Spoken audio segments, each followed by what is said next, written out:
mutisa fangati karaba sarayele la aurela ne kamaurema halaka balo minu maujuguya kuka juguya to minu baukoniya aw bismillah lumière tv sanfɛ walasa ka kunnafoni bamananw kuma do ko manifin kunnafoni ko ɲuman k'a bi fa ka sɔrɔ a ma fɛn bila da kɔnɔbara a bi fa hakili ka faamuyali n'a ka fa kama o de la bi an b'a fɔ yen na tuguni kokura kan bɛ n'an ka jamukan kɔni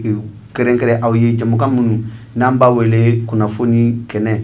kunnafoni kɛnɛ ye fɛn ye fɛn min bi kɛ sababu ye ka kunnafoni jɛlen d'aw ma wa an bɛ kunnafoni ɲini a ɲuman ɲuman ka lase aw ma bi an bɛna kunnafoni daminɛ min ye o de ye biennale artistique et culturel o kɔni ye an ka titre fɔlɔ ye bi ka lase aw ma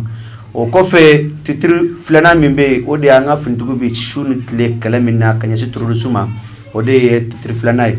bi an b'a daminɛ ni min ye o de ye nin ye wa nin kunnafoni ninnu kɔfɛ titre ninnu kɔfɛ a bɛ tila ka titre wɛrɛw sɔrɔ information wɛrɛw sɔrɔ o kɔfɛ o de la bi an b'a hakili jigin k'a fɔ ko biennale artistique et culturel nka ale kɔni de ye fɛn ye fɛn min ni an ka jamana in b'a kɛ san fila o san fila c'est jeune ata n'o ye 2025 ta a bɛna kɛ Tombouctou mais a bɛna kɛ contexte min kɔnɔ o de ka bon kosɛbɛ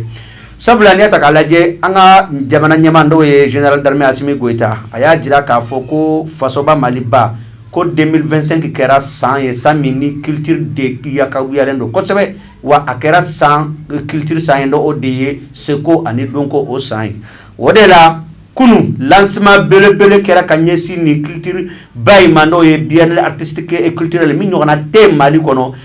i n'a fɔ tulonkɛ sɛbɛlamaw la minnu bɛ ka kɛ Mali kɔnɔ yan wa jeune ata bɛna kɛ Tombouctou wa a bɛna kɛ waati kɔnɔ waati min ni jamana in bɛ terrorisme kɛlɛ la su ani tile a bɛna kɛ waati la waati min ni fasodenw cɛsirilen don min bɛ se ka to terrorisme an bɛ se k'o se u la o de la jeune ata ye particularité ka bon kosɛbɛ Tombouctou ale ye yɔrɔ min ni gɛlɛyaba tun bɛ yen terrorisme ko sira fɛ wa hali sini kɛlɛba bɛ ka kɛ yen nɔ min bɛ se ka to terrorisme bɛ se ka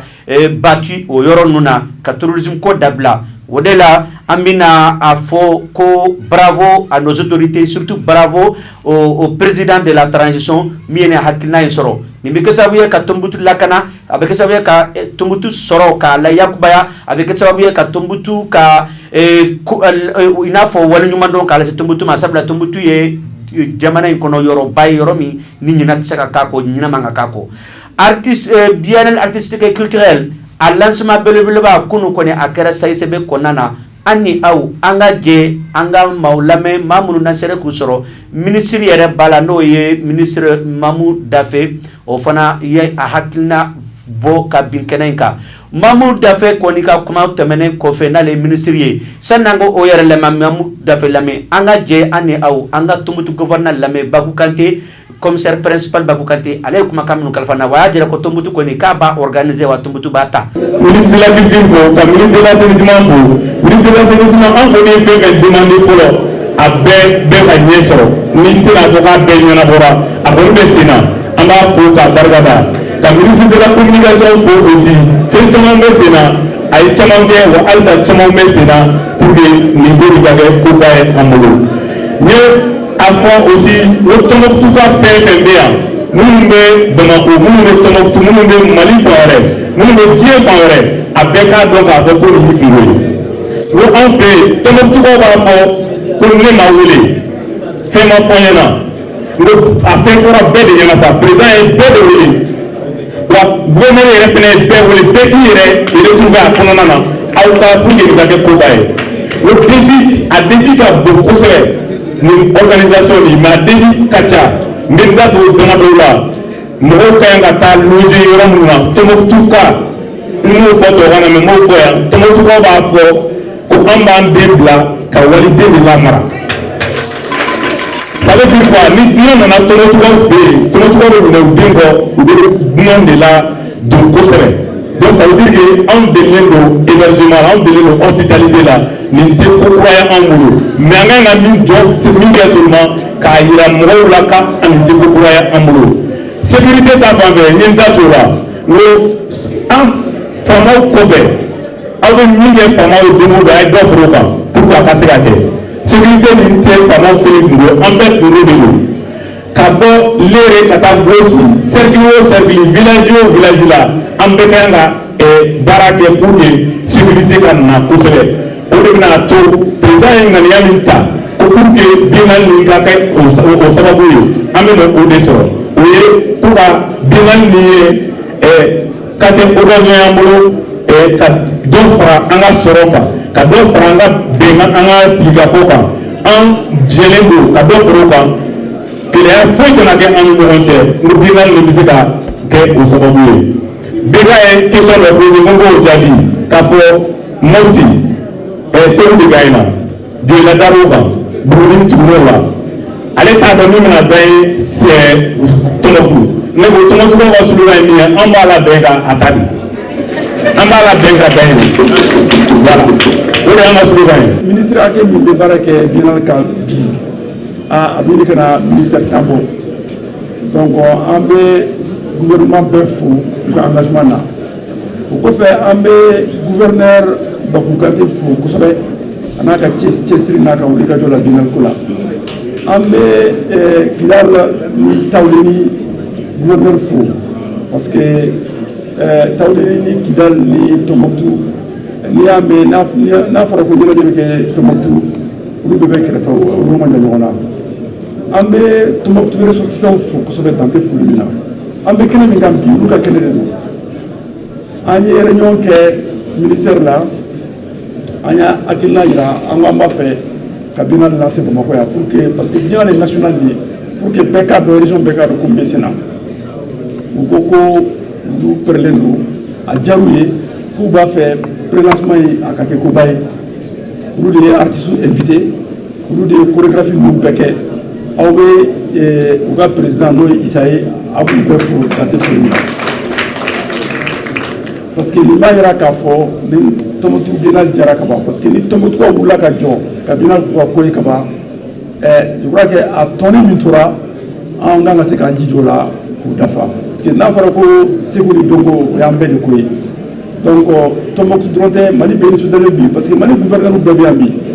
donc vraiment k'a yira k'a fɔ biennale ye Mali ko de ye faso ko de don a bɛ kɛ sababuya ye k'an ka denmisɛnninw bɛɛ fara ɲɔgɔn kan an ka ɲɔgɔn dɔn k'an tin bɛ ɲɔgɔn na an bɛ bɛn min ɲini jamana kɔnɔ o bɛɛ bɛ se ka sabati cogo min na biennale kɛnɛ min don kelenya kɛnɛ de don a dabɔra o de kama ɲɛnajɛ don kelenya kɛnɛ don o de kama Mali denmisɛnnin bɛɛ bɛ ɲɔgɔn sɔrɔ yen denmisɛnninw ka kɛnɛ don o de kama an bɛ foli kɛ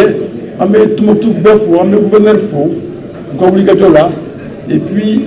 baara ɲɛbila min kɛra tan a b'a yira n na k'a fɔ Tɔnbɔkutu bɛna diya parce que Tɔnbɔkutu tɔgɔ ye tɔgɔba de ye n'i y'a mɛn ko Mali âge d'or Tɔnbɔkutu sen b'a la wagati dɔ kɛra an fɛ yan Mali la Tɔnbɔkutu o y'a sɔrɔ kalansoba tɛ diɲɛ yɔrɔ si la Tɔnbɔkutu kalanso n'a bɛ wele ko Sankore kalanden a ka ca ba 20 ni duuru ye olu tun bɛ bɔ diɲɛ yɔrɔ jan bɛɛ la ka na kalan k'an fɛ yan u bɛna dɔnniya ɲini Tɔnbɔkutu o y'a sɔrɔ Europe ye foyi tɛ yen o y'a sɔrɔ Amérique foyi tɛ yen kalanso tun tɛ yen a bɛ se ka tarikuw lajɛ o b'a yira k'a fɔ Tɔnbɔkutu tun bɛ ɲɛfɛ kosɛbɛ kosɛbɛ o b'a yira fana k'a fɔ Tɔnbɔkutu tun ye dɔnniya yelenba ye yelensoba ye diɲɛ kɔnɔ wagatiw bɛ yɛlɛma yɛlɛma kow bɛ changer mais taamasiyɛn min n'an y'a ye bi ani n'an hakili b'a la Tɔnbɔkutu kɛra yelenba min ye Mali kɔnɔ 14e siècle ni 15e siècle la an b'a fɛ baara kɛcogo bɛ k'a yira n na Tɔnbɔkutu bɛ se ka segin ka kɛ yelen kura ye tuguni Mali ma ani diɲɛ kɔnɔ. donc n'an bɔra olu ka yɔrɔ an bɛ an sɛnsɛn ka se Mali armée yɔrɔ la n'i y'a ta k'a lajɛ tile fila in na tuguni attaques dɔ bɛ ka kɛ Farabugu o kɛra kunun sɔgɔma ani Farabugu kɛrɛfɛ dugu dɔ bɛ yen nɔ o kɔfɛ n'i y'a ta k'a lajɛ an ka jamana in kɔnɔ Moti an bɛ taa Motikaw fɛ yen nɔ Moti a bɛ fɔ min ma ko la session ordinaire de la chambre correctionnel du tribunal militaire de Mopti olu kɔni ye wulikajɔ ni baaraw daminɛ lundi tɛmɛnen le 18 août 2025 o kun kɔnɔna na u ka wulikajɔ in kɔni a bɛna kɛ tile 5 kɔnɔna na c'est comme ça a bɛ daminɛ lundi ka taa ban vendredi n'Ala sɔnna ma 29 affaires o de kan ka juger i n'a fɔ affaire 29 o de kan ka juger affaire 29 in mɔgɔ 48 de ba a kɔnɔna na mɔgɔ 3 bɛ olu ye civil ye a tɔw kɔni bɛɛ lajɛlen ye maa ye maa minnu kan ka juger n'a bɔra mɔgɔ 3 la a tɔ bɛɛ lajɛlen a tɔ si tɛ civil ye donc n'an bɔra yen nɔ hali sisan an bɛ boli biribiri ka taa an ka jamana kɔ kan n bɛ taa Nigeria. Natara Nigeria mata ani saba bonane unina misiri do kɔnɔna misiri a bɛ dugu min na o de tɔgɔ ye ko Katisana ale ye yɔrɔ min sigilen bɛ Nigeria kɔrɔnfɔlafan na n'i y'a ta k'a lajɛ bandu dɔ kɔni bɛ yen olu ni i n'a fɔ population kɔni bɛ ɲɔgɔn na wa kuma bɛɛ i bɛ taa sɔrɔ o bɛ ɲɔgɔn tɔɔrɔ sigiyɔrɔ in na o de la bandi ninnu kɔni olu ye gɛlɛya jugu in ta ka ɲɛsin silamɛw ma k'a sɔrɔ u bɛ misiri kɔnɔna na u bɛ Ala bato la waati min na sa a kɛra sababu ye sababu min ni a kɛra gɛlɛyaba ni juguba ye ka ɲɛsin ni silamɛ ninnu ma maa 13 u kɔni bɔnɛnen u ni na maa caman banana nin ko in na sabula adamadenw yɛrɛ ka ɲɔgɔn sama kɛra sababu ye ka maa caman blessé wa o de la an bɛ a jateminɛ dɔrɔn ka jira k'a fɔ ko nin ko in kɔni a terrorisme tɛ mais bandu dɔ de don bandu minnu ni a b'u ɲɛna ko olu bɛ se ka région yɛrɛ terroriser ka mɔgɔw ninnu tɔɔrɔ ko u bɔ u jaka o de la Nigériakaw kɔni n'o ye ka faamaw ye wulikajɔ bɛɛ lajɛlen kɛ bɛ se k'a to olu bɛ se ka dankari kɛ nin ko ninnu na nin de ye kunnafoni min n'an sera k'u sɔrɔ k'u d'aw ma rédaction groupe Lumière tɔgɔ la précisément Lumière TV olu sera ka minnu kɛ ɲɔgɔn k'o di Amadu Sala Ture ma k'a lasaw ma an ka to dunkan na wa n'Ala sɔnna ma an bɛ wulikajɔ ni fɛn bɛɛ kɛ n bɛ se k'a to bien-être artistique et culturel a kunnafoni kɔni bɛ se ka se maliyɛnw ma cogo min na nin de b'an bolo dedew tigɛ kun bɛ kamara la Amadu Sala Ture kuma bara kun bolo a ye kan bɛ kan wɛrɛ kan. Salam alaikum, c'est moi princesse Seyda Maba, toujours la fierté de l'AES. Bamako cɛ ani muso denmisɛn groupe Lumière TV aw de y'a da ye a ɲɛmɔgɔba o ye tonton Amadu Sala Ture. Maliden yo an ka bɛn kelen ma an k'an bolo di ɲɔgɔn ma k'an faso Mali bɔ nɔgɔ la. Kɔrɔya ye hakili ye kɔrɔya man ka kɛ jawili ye kɔrɔya mana kɛ jawili ye denmisɛnnin hakili ma ne b'o laji. An jigi b'an fa minnu kan ni olu kɛra faso cibaga ye tun